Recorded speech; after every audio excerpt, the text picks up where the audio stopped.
ગાંધીનગરમાં વિદ્યાર્થીનીઓને ત્રાસ આપતો હોવાનો આરોપ લાગ્યો છે। રાંધેચાની કન્યા છાત્રાલયમાં ત્રાસ અપાતા હોવાનો આરોપ લાગ્યો। સાબરમતી કન્યા છાત્રાલયમાં ત્રાસ અપાતા હોવાનો આરોપ લાગ્યો છે। વિદ્યાર્થીનીઓના પરિવારના સભ્યોએ ગૃહમાતાને રજૂઆત કરી। આપના સભ્યોએ પણ છાત્રાલયના ગૃહમાતાને રજૂઆત કરી છે। છાત્રાલયમાં માનસિક ત્રાસ આપવામાં આવે છે। પરિવારના સભ્યો છાત્રાલયમાં કચરા અને પોતું કરવા આવે છે। પરિવારના સભ્યો પરિવારજનો અને આપના સભ્યો પેથાપુર પોલીસ મથકે પહોંચ્યા। પેથાપુર પોલીસે ફરિયાદ લઈ કામગીરી શરૂ કરી છે।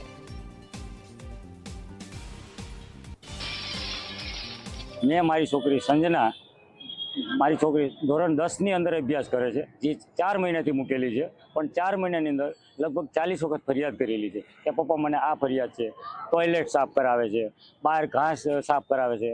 પછી કાલે કંઈક મારી છોકરી નાની મોટી જે તોફાન કર્યું હોય, શરારત કરી હોય, બરોબર, એના માટે મારી છોકરીને એવું કીધું કે આજે તલાટીની પરીક્ષા છે, હું કાલે તને જોઈ લઈશ, આજે મને ટાઈમ નથી। એટલે મારી છોકરી માનસિક રીતે અંદરથી બીમાર ઓલી થઈ અને એને એવું કીધું કે હું મારા પપ્પાને ફોન કરવા દેતા નથી, મારા પપ્પાને વાત કરવી છે તો ફોન કરવા ના દીધો। એટલે માનસિક રીતે એટલી બધી ટોર્ચર થઈ, એટલે રાત્રે મજબૂરન એને સંડાસમાં થઈ અને બહાર ભાગવા મજબૂર કરી છે હોસ્ટેલે।